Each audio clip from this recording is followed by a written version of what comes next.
നമസ്കാരം. 15ാമത്തെ എപ്പിസോഡിലേക്ക് എല്ലാവർക്കും സ്വാഗതം. 14 നമ്മൾ ഡിസ്കസ് ചെയ്ത ക്വസ്റ്റ്യൻ പേപ്പറിന്റെ ബാക്കി ഭാഗമാണ്. 35ാമത്തെ ചോദ്യം, which of the following category of papers need not be registered in the distribution register? അതായത് ഡിസ്ട്രിബ്യൂഷൻ രജിസ്റ്ററിൽ താഴെ പറയുന്ന ഏതൊക്കെ വിഭാഗത്തിൽപ്പെട്ട പേപ്പറുകളാണ് രജിസ്റ്റർ ചെയ്യേണ്ടാത്തത്? A, unstamped or insufficiently stamped petitions, അതായത് ആവശ്യമായത്ര സ്റ്റാമ്പുകൾ ഒട്ടിക്കാത്ത പരാതികൾ, അത് നമ്മൾ രജിസ്റ്റർ ചെയ്യേണ്ട. ബി, പേപ്പർ റോങ്ലി അഡ്രസ്ഡ്, തെറ്റായ അഡ്രസ്സ് രേഖപ്പെടുത്തിയിട്ടുള്ള പേപ്പർ, അതായത് നമ്മുടെ സ്ഥാപന മേധാവിയുടെ അഡ്രസ്സ് ആയിരിക്കില്ല, വേറൊരു അഡ്രസ്സ് ആയിരിക്കും. അത്തരത്തിൽ ഏതെങ്കിലും വന്നാൽ അതും നമ്മൾ രജിസ്റ്റർ ചെയ്യേണ്ടതാണ്, ഡിസ്ട്രിബ്യൂഷൻ രേഖപ്പെടുത്തൽ രജിസ്റ്റർ ചെയ്യേണ്ട. മൂന്നാമത്തെ, application that are not in prescribed form, നമ്മളൊരു അപേക്ഷ, ഏതെങ്കിലും ഒരു കാര്യത്തിലുള്ള അപേക്ഷയ്ക്ക് ഒരു നിശ്ചിത ഫോറം നിർദ്ദേശിച്ചിട്ടുണ്ടെങ്കിൽ ആ നിർദ്ദേശിക്കപ്പെട്ട ഫോറത്തിൽ അല്ലാതെയുള്ള അപേക്ഷയും നമ്മൾ രജിസ്റ്റർ ചെയ്യപ്പെടേണ്ടതില്ല. ചുരുക്കി പറഞ്ഞാൽ ഈ മൂന്നെണ്ണവും നമ്മൾ രജിസ്റ്റർ ചെയ്യേണ്ടതാണ്. അതുകൊണ്ട് ദ ആൻസർ എന്ന് പറയുന്നത് ഓൾ ദി അബോവ് ആണ്. 36ാമത്തെ ചോദ്യം, R disposals are those that are to be. R disposal നമുക്കറിയാം 20 വർഷമാണ് ആർ ഡിസ്പോസൽ എന്ന് പറയുമ്പോൾ. അതിൻ്റെ ടു ബി റീറ്റെയിൻഡ് പെർമനൻ്റ്ലി, അതാണത്. എൻ്റെ ആൻസർ ആർ എന്ന് പറഞ്ഞാൽ റീറ്റെയിൻഡ് എന്നാണ്. അപ്പോൾ ടു ബി റീറ്റെയിൻഡ് പെർമനൻ്റ്ലി, നമുക്ക് സ്ഥിരമായി ലഭിക്കുന്ന, അത് താൽക്കാലികമായിട്ടൊന്നല്ല, സ്ഥിരമായിട്ട് റീറ്റെയിൻ ചെയ്തെടുക്കാവുന്ന ഒന്നാണ് ഈ ആർ ഡിസ്പോസൽ എന്ന് പറയുന്നത്. ഇനി 37ാമത്തെ ചോദ്യം, X N disposals are those that are to be. X N, X എന്ന് പറഞ്ഞാൽ എന്താ അർത്ഥം? Do not register. ആ എക്സ് എന്ന പേരിൽ വരുന്ന ഫയലുകൾ ഒന്നും രജിസ്റ്റർ ചെയ്യേണ്ടതില്ല. പിന്നെ എൻ ആണ്. എൻ എന്ന് പറയുന്നത് നമ്മൾ തിരിച്ചയക്കുന്ന ഒറിജിനൽ തന്നെ തിരിച്ചയക്കുകയാണ്. അപ്പൊ ഇവിടെ എക്സ് എൻ ഡിസ്പോസൽ എന്ന് പറഞ്ഞാൽ do not register but return in original. ആ ഒറിജിനൽ അതുപോലെ അങ്ങ് തിരിച്ചയക്കുകയാണ്. അതിൻ്റെ കാര്യം മറുപടി ഒന്ന് എൻഡോസ് ചെയ്യേണ്ട ആവശ്യമുണ്ടെങ്കിൽ അതൊക്കെ ചെയ്തിട്ട് അതുപോലെ അയക്കുകയാണ്. അപ്പോൾ എക്സ് എൻ ഡിസ്പോസൽ എന്ന് പറഞ്ഞാൽ do not register but return in original. Okay. 38ാമത്തെ ചോദ്യം, form of correspondence to be vice chancellor or registrar of university should be. ഇപ്പോൾ ഒരു യൂണിവേഴ്സിറ്റി രജിസ്ട്രാർക്കുള്ള അയക്കേണ്ട കറസ്പോണ്ടൻസ് ഏത് തരമാണ്? അത് നമുക്കറിയാം, ലെറ്ററാണ് യൂണിവേഴ്സിറ്റി രജിസ്ട്രാർക്ക് ഉള്ള ഫോം. 39ാമത്തെ ചോദ്യം, memorandum form of correspondence can be signed by. Memorandum form of correspondence can be signed by, അവിടെ ക്യാൻ ബി സൈൻഡ് ബൈ എന്നാണ് പറഞ്ഞിരിക്കുന്നത്. അപ്പോൾ നമുക്ക് ഇന്ന ആൾക്കും ഒപ്പിടാം എന്നതാണ് പറഞ്ഞിരിക്കുന്നത്. അതുകൊണ്ട് ഇവിടെ സെക്ഷൻ സൂപ്രണ്ടിന് മെമ്മോറാണ്ടം ഫോം ഓഫ് കറസ്പോണ്ടൻസ് ഒപ്പിടാം, സെക്ഷൻ സൂപ്രണ്ട്. 40ാമത്തെ ചോദ്യം, correspondence directly to government only through, അതായത് നമ്മൾ ജീവനക്കാർക്ക് ആർക്കും തന്നെ ഗവൺമെന്റിലേക്ക് നേരിട്ട് ഒരു എഴുത്തുകുത്തുകൾ നടത്താനുള്ള അവകാശമില്ല. അത് നമ്മളുടെ ഡിപ്പാർട്ട്മെന്റ് ഹെഡ് ഓഫ് ഓഫീസ് അല്ല, ഹെഡ് ഓഫ് ഓഫീസിനില്ല, ഹെഡ് ഓഫ് ഡിസ്ട്രിക്റ്റിനില്ല, ഒന്നുമില്ല. ഹെഡ് ഓഫ് ഡിപ്പാർട്ട്മെന്റിന് മാത്രമേ അങ്ങനെ എഴുത്തുകുത്തുകൾ നടത്താൻ പാടുള്ളൂ. അപ്പം നമുക്കൊരു എഴുത്തുകുത്ത് ഗവൺമെന്റുമായി നടത്തണമെന്നുണ്ടെങ്കിൽ നമ്മൾ through head of the department മാത്രമേ പറ്റുള്ളൂ. അപ്പൊ ഇവിടെ ആൻസർ ഹെഡ് ഓഫ് ഡിപ്പാർട്ട്മെന്റ് ആണ്.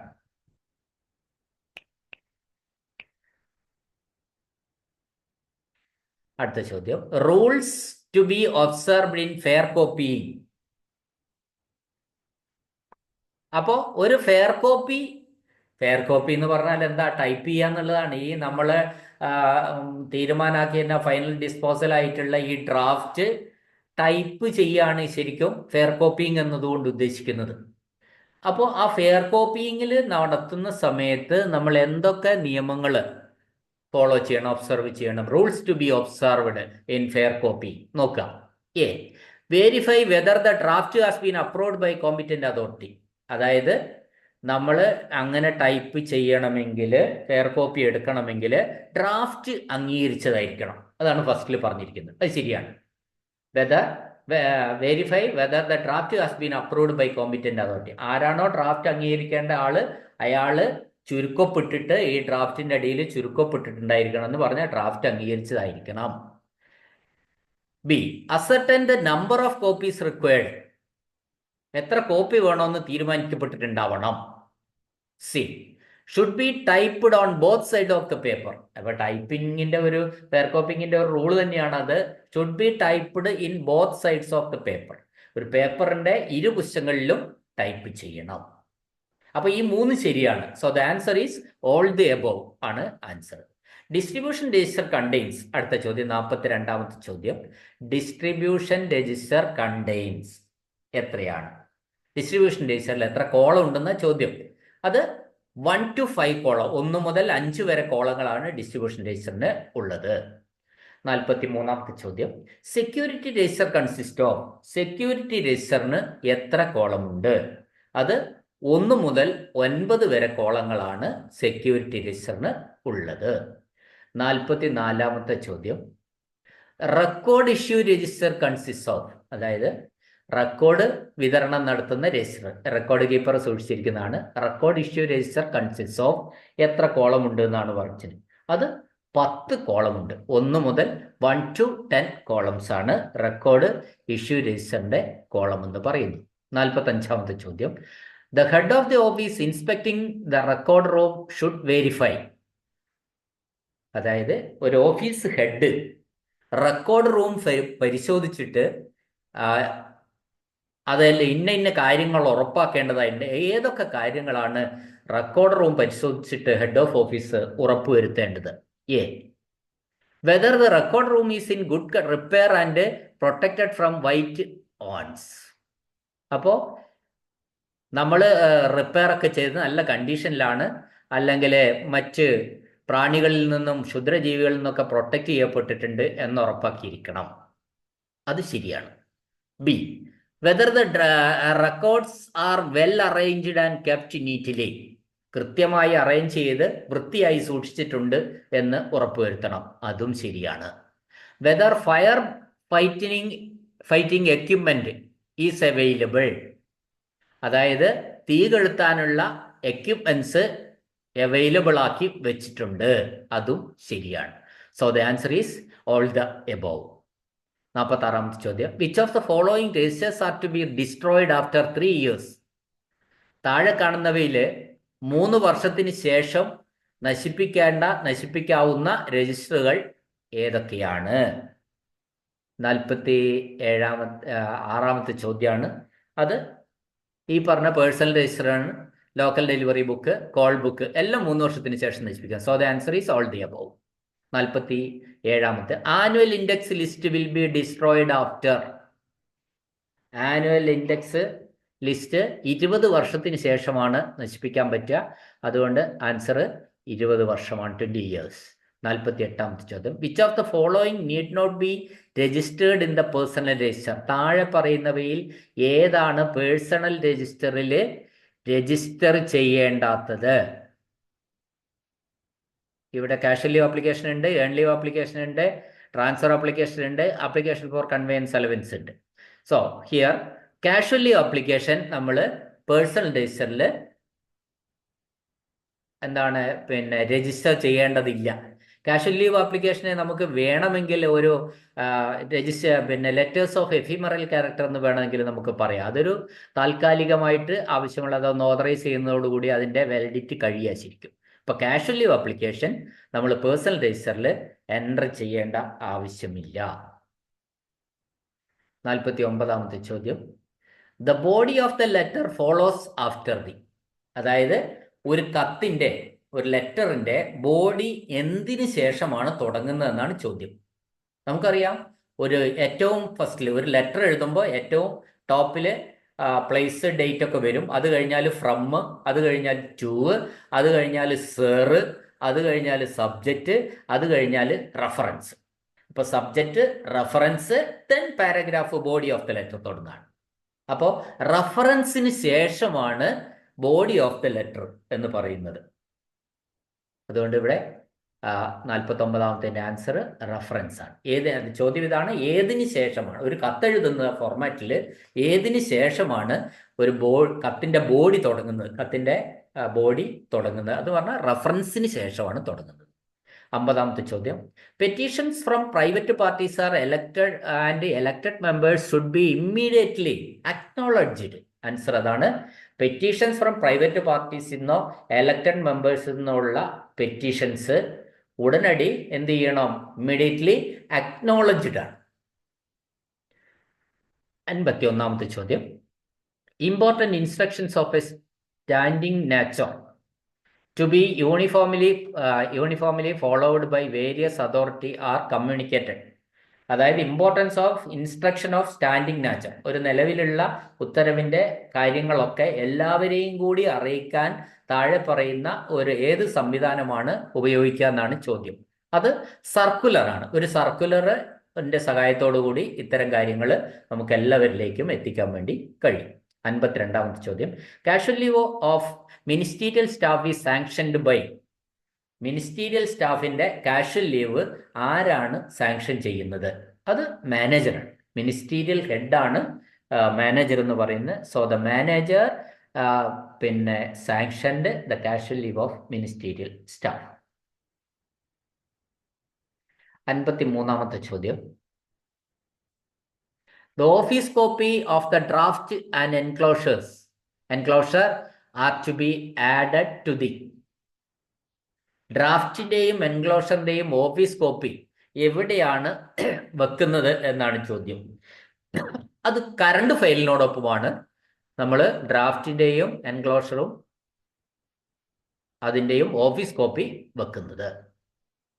54ാമത്തെ ചോദ്യം, cross reference of disposals in the inside of the jacket of all packets, all back number files is known as.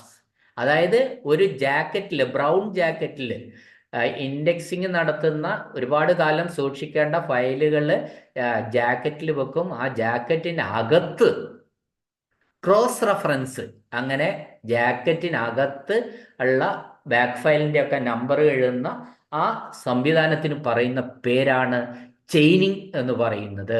Chaining. അപ്പൊ ഇൻസൈഡ് ദ ജാക്കറ്റ് എന്ന് പറഞ്ഞാൽ തന്നെ ചെയിനിങ് എന്ന് പറയുന്ന പ്രോസസ്സാണ്. നമ്മൾ ഓർമ്മിച്ച് വെക്കുക. ഇൻസൈഡ് ദി ബ്രൗൺ ജാക്കറ്റ്, അതിനകത്തുള്ള സംവിധാനം എന്ന് പറഞ്ഞാൽ തന്നെ ആ പ്രോസസ്സ് ചെയിനിങ് ആണ്. 55ാമത്തെ ചോദ്യം, the process of filing the slips in the record room in one combined index for the whole office is known as. ഒരു കമ്പൈൻഡ് ഇൻഡെക്സ് രൂപപ്പെടുത്തി ഒരു ഓഫീസിലേക്ക് മൊത്തമായിട്ട് ഒരു കമ്പൈൻഡ് ഇൻഡെക്സ് രൂപപ്പെടുത്തി സ്ലിപ്പുകൾ ഫയൽ ചെയ്യുന്ന ആ പ്രോസസ്സിന് പറയുന്ന പേര്, പേരാണ്, ടോട്ടലാണ് കേട്ടോ പറയുന്നത്. അതായത് വോൾ ഓഫീസ്, ഒരു ഓഫീസിലേക്ക് മൊത്തമായിട്ട് ഉള്ള ഒരു കമ്പൈൻഡ് ഇൻഡെക്സ്, അതിന് പറയുന്ന പേര് ഫയലിംഗ് ഓഫ് ഇൻഡെക്സ് സ്ലിപ്സ് എന്നാണ്. Filing of, answer B, filing of index slips. 56ാമത്തെ ചോദ്യം, communications etcetera intended for the officers living in the headquarters will be delivered through. അതായത് സാധാരണഗതിയിൽ ഒരു ഹെഡ്ക്വാർട്ടേഴ്സിലുള്ള ഓഫീസുകൾ തമ്മിൽ അങ്ങോട്ടും ഇങ്ങോട്ടുള്ള കമ്മ്യൂണിക്കേഷൻസ് എങ്ങനെയാ? നമ്മൾ ഒരുപാട് പറഞ്ഞിട്ടുള്ളതാണ്. ത്രൂ ലോക്കൽ ഡെലിവറി ബുക്കിലാണ്. ലോക്കൽ ഡെലിവറി ബുക്കിൽ ചേർത്തിട്ട് ഒരു OMR എടുത്ത് കൊടുത്തുവിടും. അവിടെ OMR തപാൽ സെക്ഷനിൽ കൊടുക്കും. ലോക്കൽ ഡെലിവറി രജിസ്റ്ററിൽ സൈൻ ചെയ്ത് വാങ്ങുകയും ചെയ്യും. അങ്ങനെയാണ് കമ്മ്യൂണിക്കേഷൻ നടത്തുന്നത്. എവിടെ? ഹെഡ്ക്വാർട്ടേഴ്സിൽ അങ്ങനെ തന്നെ നടത്തണം നിർബന്ധമൊന്നുമില്ല. തപാലിൽ പോസ്റ്റലിൽ അയക്കാൻ വേണമെങ്കിൽ, അല്ലാതെ താഴെയുള്ള ദൂരെയുള്ള ഓഫീസിലും വേണമെങ്കിൽ, ഓഫീസിൽ നിന്ന് വേണമെങ്കിൽ ലോക്കൽ ഡെലിവറി ബുക്കിൽ നമുക്ക് തപാലുകൾ കൊണ്ട് കൊടുക്കാവുന്നതാണ്. നിർബന്ധമല്ല, സാധാരണഗതിയിലുള്ള കാര്യമാണ് ഇവിടെ പറയുന്നത്. അപ്പോൾ ഹെഡ്ക്വാർട്ടേഴ്സ് എന്ന് കാണുമ്പോൾ തന്നെ നമ്മൾ ലോക്കൽ ഡെലിവറി എന്നാണ് നമുക്ക് ഓർമ്മ വരിക. 57ാമത്തെ ചോദ്യം, when A current file is closed, the nature of the disposal RDs, DDs, etc. and the date will be entered in red ink in dash of the personal register. Personal രജിസ്റ്ററിൽ ഈ ഡിസ്പോസലിന്റെ തരംതിരിവ്, ആ തരംതിരിവാണ് R ഡിസ് D ഡിസ് എന്നൊക്കെ പറയുന്നത്. അത് എവിടെയാണ് personal രജിസ്റ്ററിലെ ഏത് കോളത്തിലാണ് രേഖപ്പെടുത്തുന്നത്? അത് ലാസ്റ്റ് കോളമാണ്. പേഴ്സണൽ രജിസ്റ്ററിലെ ലാസ്റ്റ് കോളമാണ്, അല്ലെങ്കിൽ പേഴ്സണൽ രജിസ്റ്ററിലെ 10ാമത്തെ കോളമാണ് last column. So here the answer is last column. 58ാമത്തെ ചോദ്യം. In an office who is expected to open the envelopes addressed by name and those marked secret or strictly confidential. അപ്പോൾ ഒരു എൻവലപ്പിൽ പുറത്ത് എഴുതിയിരിക്കുന്നു സീക്രട്ട് എന്നോ സ്ട്രിക്ട്ലി കോൺഫിഡൻഷ്യൽ എന്നോ എഴുതിയിട്ട് ഒരാളുടെ പേരിലാണ് വന്നിരിക്കുന്നത്. അങ്ങനെയാണെങ്കിൽ ആരാണ് ഈ കവർ തുറക്കേണ്ടത്? ആ കവർ തുറക്കേണ്ടത് ആ അഡ്രസ്സിലുള്ള ആളാണ്. അഡ്രസ്സിലുള്ള ആളെന്ന് പറഞ്ഞാൽ addressee. So here the answer is the addressee ആണ് കവർ ഓപ്പൺ ചെയ്യേണ്ടത്. 59ാമത്തെ ചോദ്യം. Copies of official communications addressed to government officers should not be send to non official. This should be addressed by. അപ്പോൾ ഒഫീഷ്യൽ കമ്മ്യൂണിക്കേഷൻസ് എങ്ങനെയാണ് വേണ്ടത്? ഒരു സംശയവും ഇല്ല, ലെറ്ററാണ്. ഒഫീഷ്യൽ കമ്മ്യൂണിക്കേഷൻസ് ലെറ്റർ രൂപത്തിലാണ് നമ്മൾ വിടേണ്ടത്. 60ാമത്തെ ചോദ്യം. Government sometimes call for a report to be submitted after a year or so. Such calls need not be kept open till the time to reply to them arrives. Such files may be closed and entered in the. അതായത് government ഒരു കൊല്ലത്തിന് ശേഷം 6 മാസത്തിന് ശേഷം ഒക്കെ ചോദിക്കാൻ സാധ്യതയുള്ള ഒരു ഫയല്, ആ ഫയലിൽ ഒരു തീരുമാനം എടുത്തിട്ടുണ്ടാവില്ല. അങ്ങനെ തീരുമാനം എടുക്കാത്ത ഫയലുകൾ നമ്മൾ പേഴ്സണൽ രജിസ്റ്ററിൽ തുടർന്ന് കൊണ്ടുപോകേണ്ടതില്ല. അത് പല കാരണങ്ങൾ കൊണ്ടും നീണ്ടുപോകാം. അതായത് ഒരു സെക്ഷൻ്റെയോ ക്ലർക്കിൻ്റെയോ കുഴപ്പം കൊണ്ടല്ലാതെ മറ്റ് പല കാര്യങ്ങളുമായി ബന്ധപ്പെട്ട് കോടതി വ്യവഹാരങ്ങളോ മറ്റ് ഗവൺമെന്റിന്റെ നിർദ്ദേശങ്ങൾ വേണ്ടതിനാലോ ഒക്കെ പെൻഡിങ് ആയി കിടക്കുന്ന ഫയലുകൾ അത് പേഴ്സണൽ രജിസ്റ്ററിൽ ഇങ്ങനെ കൊണ്ടുപോകേണ്ട ആവശ്യമില്ല. അപ്പൊ 6 മാസത്തിനുള്ളിൽ തീരുമാനം ആവില്ല എന്ന് ഉറപ്പ് വന്നാൽ ആ ഫയലുകൾ നമ്മൾ പേഴ്സണൽ രജിസ്റ്ററിൽ എന്തെഴുതുക? ട്രാൻസ്ഫേർഡ് ടു കോൾ ബുക്ക് എന്ന് പറഞ്ഞിട്ട് കോൾ ബുക്കിലേക്ക് മാറ്റുക. ആൻഡ് എൻറ്റേർഡ് ഇൻ ദി, അത് ഏതിലേക്കാണ് എൻ്റർ ചെയ്യേണ്ടെന്ന് അത്തരം ഫയലുകൾ ചോദിച്ചിരിക്കുന്നത്. ആൻസർ കോൾ ബുക്കാണ്. 61ാമത്തെ ചോദ്യം. If an order filed in a stock file is superseded by another, or when an order becomes obsolete, who is responsible to see that such orders are removed from the stock file and placed in the record file? അപ്പോൾ നമ്മൾ ഒരു order stock ഫയലിലിട്ടു, ആ ഓർഡറിനെ മറികടക്കുന്ന മറ്റൊരു ഉത്തരവ് അതിന് ശേഷം വന്നു. അപ്പോൾ ആദ്യത്തെ ഉത്തരവിന് പിന്നെ പ്രസക്തിയില്ല.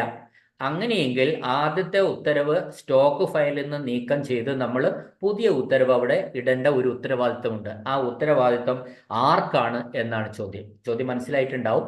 സ്റ്റോക്ക് ഫയലിൽ കിടക്കുന്ന ഒരു ഉത്തരവ്, ഗവൺമെന്റ് ഉത്തരവ് നേരത്തെ വന്നതാണ്, അത് നമ്മൾ സ്റ്റോക്ക് ഫയലിലേക്ക് ഇട്ടു. ആ സ്റ്റോക്ക് ഫയലിൽ കിടക്കുന്ന ഉത്തരവിന് നേർ വിപരീതമായിട്ടുള്ള അതുമായി ബന്ധപ്പെട്ട ഒരു പുതിയ ഉത്തരവ് ഇറങ്ങി. ആ ഉത്തരവ് ഇറങ്ങിയപ്പോൾ മറ്റേ ഉത്തരവിന് വാല്യൂ ഇല്ലാതായി. അപ്പോൾ ആദ്യത്തെ ഉത്തരവ് നമ്മൾ സ്റ്റോക്ക് ഫയലിൽ നിന്ന് നീക്കം ചെയ്യണം. അത് നീക്കം ചെയ്യേണ്ട ഉത്തരവാദിത്വം ആർക്കാണെന്നാണ് ചോദ്യം. അത് സെക്ഷൻ സൂപ്രണ്ടിനാണ്. So the answer is section superintendent. 62ാമത്തെ ചോദ്യം. While classifying papers for indexing personal papers relating to officials should be indexed under dash concerned. ഒരു ഇൻഡെക്സിങ് പേഴ്സണൽ പേപ്പേഴ്സ് ഇൻഡെക്സിങ് എന്നാണ്. വ്യക്തിപരമായ പേപ്പറുകൾ ഇൻഡെക്സിങ് നടത്തുന്നത് നമുക്ക് അത് മാത്രം കേട്ടാൽ മതി. എന്താ, നമുക്ക് ആ ഓഫീസറുടെ പേരിലാണ് ഇൻഡെക്സ് നടത്തുക. ഓഫീസിലല്ല, നെയിം ഓഫ് ദ ഓഫീസർ. ആ ഓഫീസറുടെ പേരിന്റെ കീഴിലാണ് അത് നമ്മൾ ഇൻഡെക്സിങ് നടത്തുക. പേഴ്സണൽ പേപ്പേഴ്സ് ആണ് ഇൻഡെക്സിങ് പേഴ്സണൽ പേപ്പേഴ്സ് എന്ന് പറഞ്ഞാൽ ആ പേഴ്സൺ ആരാണോ അയാളുടെ പേരിലാണ് നമ്മൾ അത് ഇൻഡെക്സിങ് നടത്തുക. 63ാമത്തെ ചോദ്യം. When writing an index title it is important to select the suitable, എന്താണ്, ഒരു suitable which must be a word that will naturally occur to anyone who wants the paper. നമ്മളൊരു ഇൻഡെക്സിങ് നടത്തിയ ഒരു പേപ്പർ ആവശ്യപ്പെടുമ്പോൾ ഏറ്റവും പെട്ടെന്ന് ശ്രദ്ധ പിടിച്ചു പറ്റുന്ന ഒരു വാക്ക് നമ്മൾ അതിൽ കൊടുത്തിരിക്കണം. അതായിരിക്കണം ഇതിൻ്റെ ഹെഡ് എന്ന് പറയുന്നത്. ഹെഡാണ് ഏറ്റവും പ്രധാനമായിട്ട് പറയുന്നത്, ഹെഡ്. അപ്പൊ ഇൻഡെക്സ് ടൈറ്റില് കൊടുക്കുന്ന സമയത്ത് ഹെഡ് വളരെ സ്യൂട്ടബിൾ ആയിട്ടുള്ള ഒരു ഹെഡായിരിക്കണം നമ്മൾ കൊടുക്കേണ്ടത്.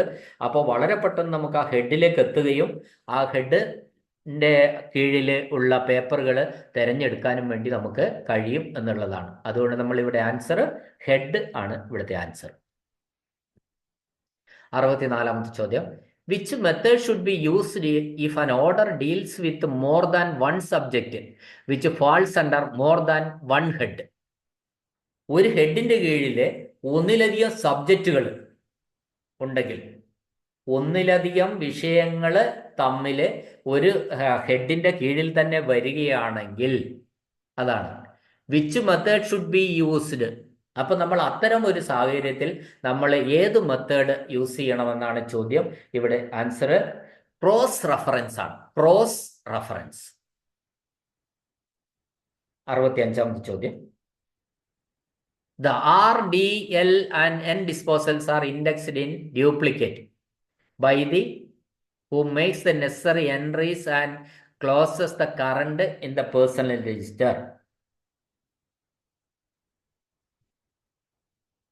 R, D, L and N disposals are indexed in duplicate by the. ആരാണ് ഈ ഇൻഡെക്സുകളൊക്കെ 2 കോപ്പി തയ്യാറാക്കി? In duplicate by the who makes necessary entries and closes the current in the personal register. Personal രജിസ്റ്ററിൽ current close ചെയ്യേണ്ടത് ആരാണ്? ഇതൊക്കെ എഴുതിയിട്ട് അത് എന്താണ്? The clerk concerned. അതുമായി ബന്ധപ്പെട്ട ക്ലർക്കാണ് അത് ചെയ്യേണ്ടത്. അതാണ് ഉത്തരം, ക്ലർക്ക് കൺസേൺഡ്. 66ാമത്തെ ചോദ്യം. Post copy of the message shall invariably to be send to the addressee immediately after transmitting the. അതാണ് post copy of the message. നമ്മളൊരു മെസ്സേജ് കൊടുത്തു കഴിഞ്ഞാൽ അതിൻ്റെ കോപ്പി അഡ്രസ്സിക്ക് എത്രയും പെട്ടെന്ന് അയച്ചു കൊടുക്കേണ്ടതായിട്ടുണ്ട്. അപ്പോൾ അത് ഏത് കോപ്പി മെസ്സേജ്, ഇപ്പം നമ്മളൊരു ടെലിഫോൺ മെസ്സേജ് കൊടുത്തു കഴിഞ്ഞാൽ, ഒരു വ്യക്തിക്ക് ഒരു ടെലിഫോൺ മെസ്സേജ് കൊടുത്തു കഴിഞ്ഞാൽ അതിനുശേഷം അതുമായി ബന്ധപ്പെട്ട കോപ്പി അദ്ദേഹത്തിന് അയച്ചു കൊടുക്കേണ്ടതാണ്. അതുകൊണ്ട് ടെലിഫോണിക് മെസ്സേജ് ആണ് ഇവിടെ ആൻസർ. 67ാമത്തെ ചോദ്യം. General ruling which arises from a particular case shall be communicated to. General ruling which arises from a particular case.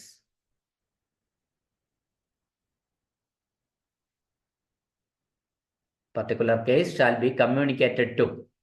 പൊതുവായ കാര്യങ്ങൾ, ഒരു പർട്ടിക്കുലർ കേസുമായി ബന്ധപ്പെട്ട പൊതുവായ കാര്യങ്ങൾ ആർക്ക് കമ്മ്യൂണിക്കേറ്റ് ചെയ്യണം എന്നാണ് ചോദ്യം.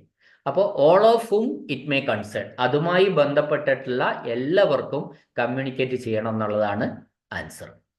68ാമത്തെ ചോദ്യം. It cannot be referred in official communication. ഇത് ഒഫീഷ്യൽ കമ്മ്യൂണിക്കേഷൻ റെഫർ ചെയ്യാൻ കഴിയില്ല. ഏത് ഒഫീഷ്യൽ കമ്മ്യൂണിക്കേഷൻ അല്ലാത്തത് എന്താണ് ഇവിടെ? അത് ബി ആണ്, demi official letter. DO letter എന്ന് പറയുന്നത് അത് ഡെമി ഒഫീഷ്യലാണ്, ഒഫീഷ്യൽ കമ്മ്യൂണിക്കേഷൻ അല്ല. അതുകൊണ്ട് ഇവിടെ ആൻസർ ഡെമി ഒഫീഷ്യൽ ലെറ്റേഴ്സ് ആണ്. 69ാമത്തെ ചോദ്യം. Disposals are dated on the day. ഈ ഡിസ്പോസലിൻ്റെ ഡേറ്റ് എന്നാണ്? അത് ഒരു പ്രധാനപ്പെട്ട ചോദ്യമാണ്. നമ്മൾ ഈ ഡിസ്പോസൽ എന്ന് പറഞ്ഞാൽ ശരിക്കും ഡ്രാഫ്റ്റ് അംഗീകരിക്കുന്നത് ആരാണോ, ഇപ്പോൾ ഹെഡ് ഓഫ് ദി ഓഫീസ് ആയിരിക്കും ചിലപ്പോൾ ഒരു ഡ്രാഫ്റ്റ് അംഗീകരിക്കേണ്ട ആള്. അങ്ങനെയെങ്കിൽ ആ ഡ്രാഫ്റ്റ് അംഗീകരിക്കേണ്ട ഉത്തരവാദിത്തമുള്ള വ്യക്തി ആ ഡ്രാഫ്റ്റ് ഒരു ചുരുക്കപ്പെട്ടിട്ട് ഡേറ്റഡ് ചുരുക്കപ്പെടുന്നതോടുകൂടി ആ ഡ്രാഫ്റ്റ് അംഗീകരിക്കുകയാണ്. അപ്പോൾ അതിൻ്റെ ഡിസ്പോസലിൻ്റെ ഡേറ്റ് അതായിരിക്കും. ഉത്തരം എന്താ? Disposals are dated on the day. അത് ഒരു ചോദ്യമാണ്, പ്രധാനപ്പെട്ട ചോദ്യമാണ്. ഡിസ്പോസലിൻ്റെ ഡേറ്റ് എപ്പോഴാണ്, ഏതായിരിക്കും എന്ന്.